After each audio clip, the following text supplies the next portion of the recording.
Muy buenas tardes, sean todos bienvenidos nuevamente a esta sesión vespertina del 7º Congreso Internacional UNICIT 2022. Esta tarde tendremos un keynote speaker, el profesor Jesús Gregorio Silva Castro, y a continuación vamos a leer una biografía breve de este keynote speaker que nos trae una interesante ponencia sobre los espacios de fase y su aplicación al procesamiento de imágenes.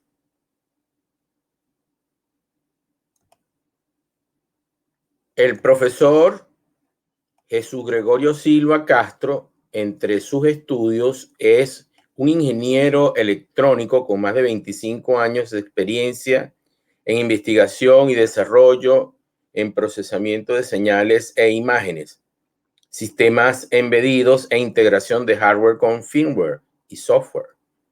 Tiene una maestría en automatización, una especialidad en robótica en la Universidad de Burdeos, en Francia. Obtuvo un doctorado en procesamiento paralelo de señales en la misma universidad. Fue investigador invitado del gobierno francés entre los años 2003 y 2007 en el laboratorio IMS de Burdeos, en el área de análisis de señales biomédicas e imágenes sísmicas. Fue profesor de diseño electrónico en el Instituto Universitario de Tecnología de Angoulême, en Angoulême, Francia. También de sistemas de control de la Universidad de Burdeos, en Francia, o sistemas digitales en la Escuela de Ingeniería de Burdeos, en Burdeos, Francia. También electrónica digital en el Instituto Universitario de Tecnología de Burdeos, en Francia, y diseño de software en la UNEXPO, en Barquisimeto, Venezuela, o sistemas digitales en la Universidad Simón Bolívar, USB, en Venezuela. Y en esta universidad fue decano de estudios tecnológicos, investigador en bioingeniería y director de investigación. En cuanto a la investigación, ha trabajado en las siguientes áreas de investigación y desarrollo: redes de microprocesadores, detección de eventos en señales cardíacas o electroencefalográficas utilizando errores no lineales y algoritmos genéticos, procesamiento de imágenes sísmicas en 2 dimensiones y 3 dimensiones, utilizando espacios de fase y algoritmos genéticos. Tiene 17 publicaciones en revistas y congresos científicos. En el sector privado, más de 15 años de experiencia en diseño de sistemas integrados, firmware, hardware y software, Internet de las cosas y supervisión de equipos de desarrollo tecnológico. Pues con este currículum y sin más, pues dejamos al profesor para que nos presente pues su investigación. Bienvenido, profesor Jesús. Buenas tardes, profesor. ¿Cómo está? Gracias por la presentación. Bueno, después de la introducción del profesor Eric, bienvenidos pues a esta ponencia en el marco de del Congreso, el 7º Congreso de Investigación de la UNICIT. Durante esta media hora vamos a hablar un poco de procesamiento de imágenes y la aplicación de los espacios de fase. Y antes de comenzar, si alguien se pregunta por qué hay un girasol en medio de un campo de espacios de fase, es una alegoría que les voy a dejar para el final. Ok, comenzamos entonces. Okay, vamos a ver, primero vamos a situarnos. El contexto es, evidentemente, procesamiento de imágenes, y la problemática básica es la complejidad de ciertos procesamientos. Los objetivos principales son la simplificación de los algoritmos sobre todo cuando se trata de procesamientos masivos de imágenes y señales de gran envergadura. Y la herramienta que estamos proponiendo es la implementación de algoritmos básicos basados en los espacios de fase. Pero, ¿cómo hacemos esto? Bueno, antes que todo, vamos a hablar un poquito sobre lo que es un espacio de fase. Cotidianamente, lo que vemos normalmente en el mundo, vamos a decir, normal, es que graficamos siempre o observamos siempre las señales con respecto al tiempo.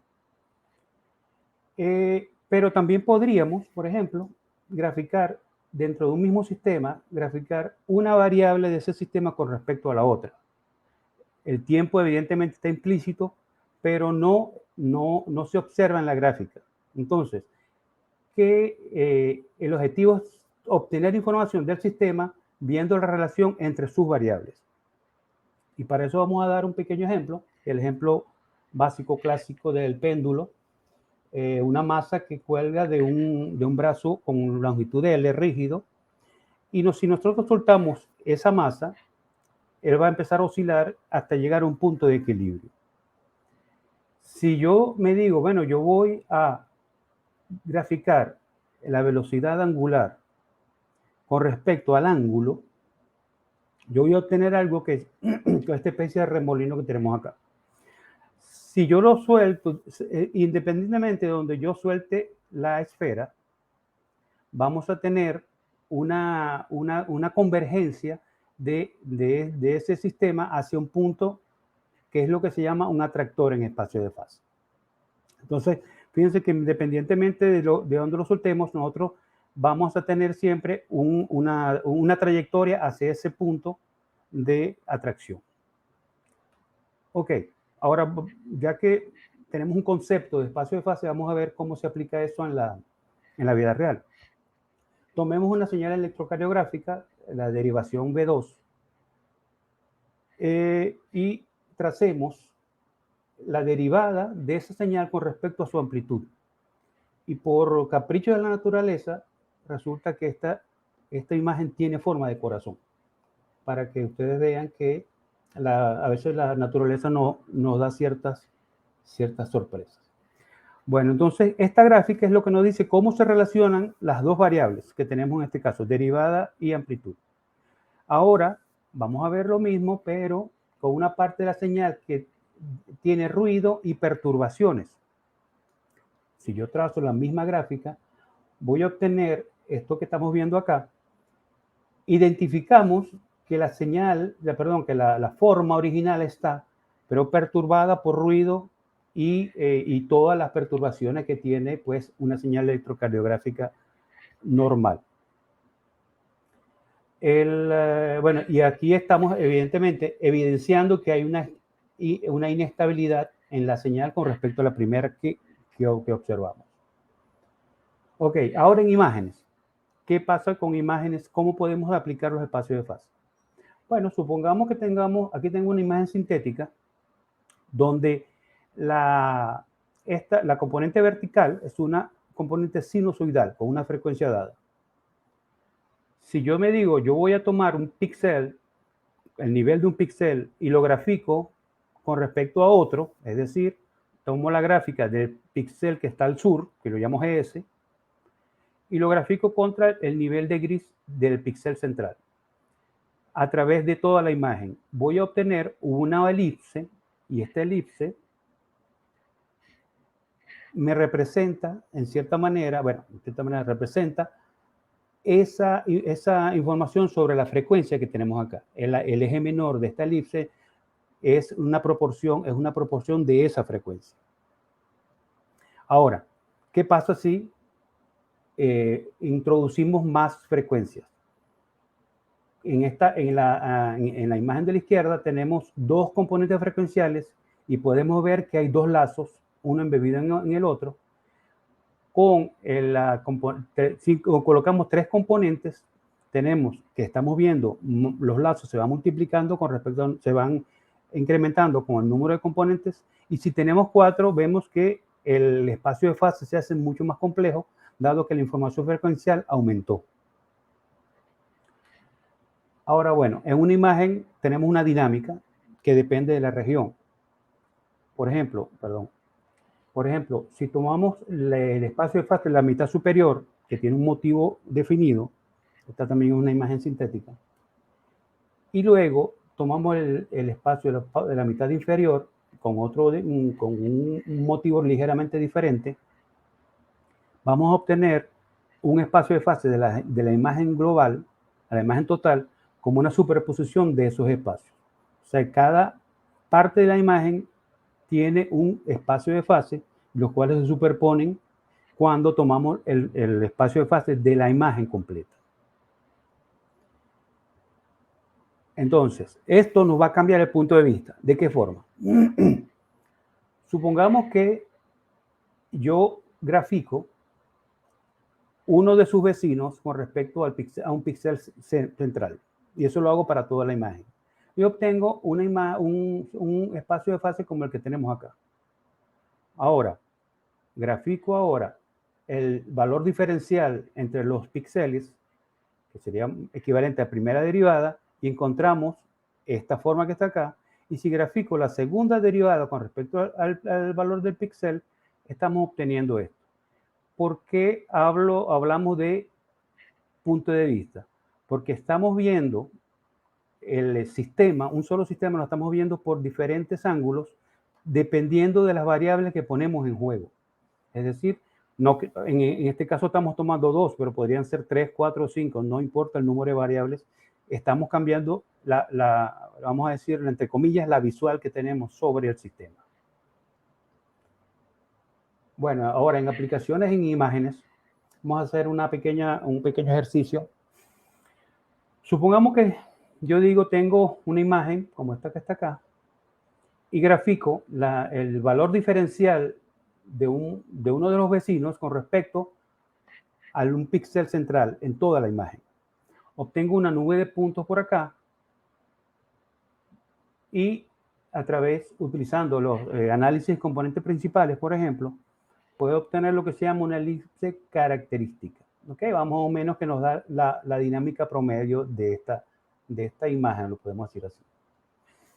Ahora, ¿qué puedo hacer? Bueno, una de las cosas que podría hacer es segmentar el espacio de fase. Elimino todos los puntos que están dentro de la elipse. Me queda una imagen residual, un campo residual, un espacio de fase residual. Pero recordemos que el eje vertical es diferencia de niveles. Si es diferencia de niveles, quiere decir que mientras más arriba o más alejado del centro estén estos puntos, la diferencia entre píxeles es mayor. Quiere decir que la frecuencia es más alta. Por lo tanto, si yo utilizo y digo, bueno, yo voy a retener en la imagen solamente los píxeles que estén en esta región residual. Si tomo la derivada, el espacio de fase de la derivada con respecto a la amplitud del punto G, estoy segmentando la imagen por zonas. Si tomo la segunda derivada con respecto a un nivel G de cada píxel, estoy encontrando contornos. Esto que está acá corresponde a lo que en imágenes se llamaría un laplaciano, que no es más que un detector de contornos en el procesamiento de imágenes. Es importante decir que la detección de contornos se usa mucho cuando se quieren identificar zonas o identificar formas. Vamos a seguir con, otra aplicación, pero antes de entrar con esa otra aplicación, vamos a ver primero la diferenciación entre lo que es el ruido blanco y el ruido coherente. El ruido blanco es como cuando vemos una televisión que tiene muchos puntos por todas partes. El ruido blanco está, por definición, esparcido en todos las bandas de frecuencia.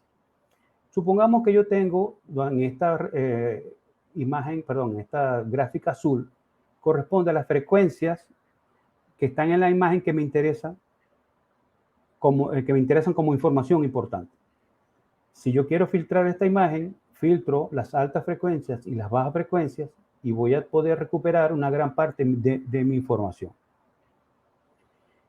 ¿Qué pasa con el ruido coherente? El ruido coherente es algo más, es un ruido más estable, que tiene componentes bien definidas y que desafortunadamente, por lo general, está mezclada con el ancho de banda de la información que yo quiero recuperar. Por lo tanto, si yo filtro el ruido coherente, estoy filtrando la información y quiere decir que estoy perdiendo información. Entonces, bueno, vamos a ver cómo aplicar el espacio de fase en el ruido coherente. Fíjense, tenemos en general un filtro estándar. ¿Qué es lo que hace un filtro estándar en imágenes? Para un píxel G, de entrada, yo digo que mi píxel de salida va a ser, por ejemplo, el promedio de todos sus vecinos. GN, G más S más GW más GN más GE. Este promedio me va a dar un equivalente a un filtro pasa abajo y me va a dar un píxel de salida. ¿Okay? Me va a quitar los valores de alta frecuencia. Ahora, ¿qué hacemos con el espacio de fase? Si yo tengo dos puntos, un punto P1 y un punto P2, y los localizo en mi espacio de fase, y me doy cuenta que esos dos puntos ocupan el mismo espacio de fase, quiere decir que su vecindad es la misma. Quiere decir que los píxeles que tienen una vecindad igual van a estar colocados en la misma región del espacio de fase. Ahora, lo único que tenemos que hacer es generar un histograma para cada píxel, ver cuál es la frecuencia de cada uno de estos valores en el espacio de fase y promediar los píxeles que tienen el mismo lugar en el espacio de fase. ¿Qué estoy haciendo ahora? No estoy promediando los píxeles en la imagen, los píxeles vecinos en la imagen, pero estoy promediando los píxeles vecinos en el espacio de fase. Y esto es lo que llamamos un filtraje APS. Vamos a ver pues, una pequeña aplicación con una imagen sintética donde tengo la información que necesito es conservar la falla que vemos aquí en el medio, contaminada por una imagen de ruido coherente. ¿Qué pasa si la filtramos con un filtro promediador, tal cual lo hemos expuesto? Vamos a ver que la información en la falla se ve difuminada, quiere decir que estamos perdiendo información. Si aplicamos el espacio de fase, el filtro APS, vemos que estamos eliminando parte del ruido coherente y estamos conservando en una mayor cantidad de información. Entonces, ¿cómo se vería esto, por ejemplo, en una imagen real? Bueno, aquí tenemos una imagen de la supernova Casiopea del Observatorio de Rayos X Chandra. Si observamos esta imagen, esta es la imagen original, y filtramos esta imagen con un filtro diferencial parcial, es decir, utilizando espacio de fase, tomamos parte de la información vecinal en la imagen y realizamos este filtraje. Esto nos permite ver que hay lo que se llama ruido coherente. Si se ven al final, aquí en esta parte, se verifica unas cuadrículas. Esto resulta, bueno, es esperado este filtro porque las imágenes de los telescopios, sobre todo, no es una sola imagen la que se toma. Se toman muchas imágenes y luego se ensamblan como un mosaico. Y esto puede ser lo que nos está provocando esta cuadrícula que tenemos acá, que nos impide ver con nitidez cuáles son las formas y los contornos en la imagen. Ok, veamos entonces diferencias entre filtros. El de la derecha es el filtro que acabamos de hablar, el filtro diferencial con información parcial del vecindario y un filtro con la información total del vecindario en cada píxel. Vemos que el ruido ha disminuido, el ruido coherente ha disminuido y los contornos son un poco más apreciables. ¿Okay? Estamos viendo que el hecho de tomar diferentes variables nos cambia el resultado. Aquí tenemos un detalle de una imagen del telescopio Hubble, de la base de datos, una base de datos pública de hecho. Y vemos también, aquí pasa lo mismo. tenemos una cuadrícula que está entorpeciendo la identificación de objetos pues, en la imagen. Entonces, ¿qué hacemos? Bueno, ¿cómo eliminamos esto? Utilizando el filtro APS, el ruido coherente. Aquí tenemos a la izquierda la imagen filtrada por ruido coherente y estamos aplicando el mismo filtro anterior. Si lo ven acá, el filtro anterior, y vemos una diferencia en las cuadrículas, es decir, en el ruido coherente que se estaba viendo. Aquí tenemos un detalle y podemos ver la diferencia entre filtraje con la imagen original y el filtraje con la imagen filtrada por filtro APS. Entonces vemos que hay una diferencia notable en la reducción de ruido. Podemos tener otro ejemplo, vamos a ver, tenemos de la supernova 1987A del Hubble también. Aquí tenemos esta imagen y aquí estamos realizando un filtro diferencial para detectar o para realzar los contornos. Si vemos esto que está acá, si vemos un detalle, por ejemplo, aquí vemos ruido coherente, perfecto, pero los contornos están con ruido, no los definimos muy bien, no están muy bien definidos en algunas partes. Entonces lo que hacemos, pasar la imagen original por el filtro APS y luego filtramos por el filtro con la información vecinal completa. Y vemos que nuestros contornos están mejor definidos y el ruido ha desaparecido en gran medida. Aquí tenemos las dos imágenes y pueden ver que desde el punto de vista de ruido hay una diferencia notable entre ellas dos. Aunque todavía se mantiene un ruido coherente que tenemos en esta fase, que bueno, dada su amplitud, es poco probable que podamos eliminar. Ok, bueno, para concluir, podemos decir que este procesamiento ha sido poco estudiado, es relativamente virgen el tema y publicado. De hecho, hay una sola publicación en un archivo abierto en Francia. Y aquí abajo tienen para los interesados, aquí tienen la referencia. Una ventaja que tiene este método o estos métodos es que tienen el multicriteria processing, el procesamiento multicriterio está implícito. ¿Por qué? Porque si yo tomo dos variables, estoy tomando dos criterios para procesar mi imagen. Si tomo tres, estaría tomando tres criterios y así sucesivamente. Y además hay muchas posibilidades de descubrir todavía porque el cambio de entre variables nos está dando resultados diferentes. Entonces habría que adaptar la selección de variables a lo que queremos obtener. Y además tenemos también que segmentar el espacio de fase nos puede dar otra rama de investigación en este caso. Y para terminar, aquí tenemos un cambio de paradigma y es ahí donde interviene el famoso girasol desde el principio. El girasol siempre está apuntando hacia el sol. Y una recomendación que sobre todo para los jóvenes que se inician en investigación, no solamente miremos hacia donde parece que está la información, busquemos lugares donde a lo mejor está un poquito más oscuro, pero ahí es muy probable que podamos captar o estudiar algo interesante. Muchas gracias por su atención y bueno, estoy a sus órdenes. Gracias.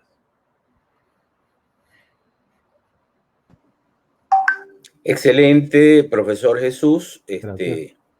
Me parece una investigación bien interesante.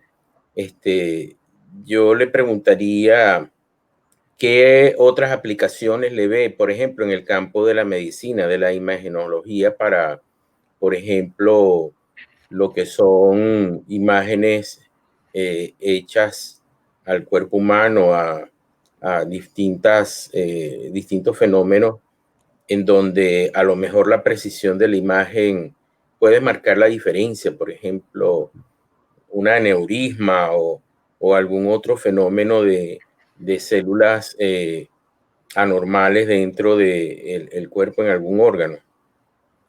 Sí, bueno, ya he trabajado un poco también con imágenes tomográficas. Y las imágenes tomográficas tienen una particularidad que presenta un ruido concéntrico, un ruido circular, es decir, que tenemos ruidos que se van colocando debido al escaneo del sistema debido al tomógrafo, al sensor. Ese ruido coherente, que es concéntrico, puede ser, ya, de hecho, ya lo hemos hecho, tratado y procesado con este tipo de aplicación. Muy bien. Y de estos filtros APS, ¿qué alternativa consideraría usted, sea que ya se haya investigado o que esté pendiente por desarrollarse alguna investigación que pudiera suplir o complementar el uso de los filtros? Bueno, en verdad el filtro APS es el primer approach, vamos a decirlo así. Es la primera aplicación que se desarrolló. Y esto está todo relativamente virgen. De verdad está todo por hacer. Esto lo que se ha hecho es como decir, plantear las posibilidades de los espacios de fase y comenzar con esto. Ahora, bueno, me toca, y a las personas interesadas también, tocará pues ver cuáles son esas otras aplicaciones que nos pueden dar resultados ¿cómo se llama? Eficaces en procesamiento de imágenes. Sí, no tenemos más preguntas de la audiencia. Okay, perfecto. Le voy a dar un par de minutos para que se despida de la audiencia, del público en general. Adelante, Bueno, profesor. ok. Si quiere Bueno, decir alguna última palabra. sí, bueno, nada, muchas gracias a la universidad por haberme invitado pues al Congreso. Bueno, ahora siempre estoy abierto a escuchar y a escuchar proposiciones y recomendaciones y sugerencias sobre cómo utilizar este sistema, porque bueno, uno solo seguro que es menos eficiente que estar en grupo. Y estoy abierto a cualquier sugerencia pues que pueda recibir.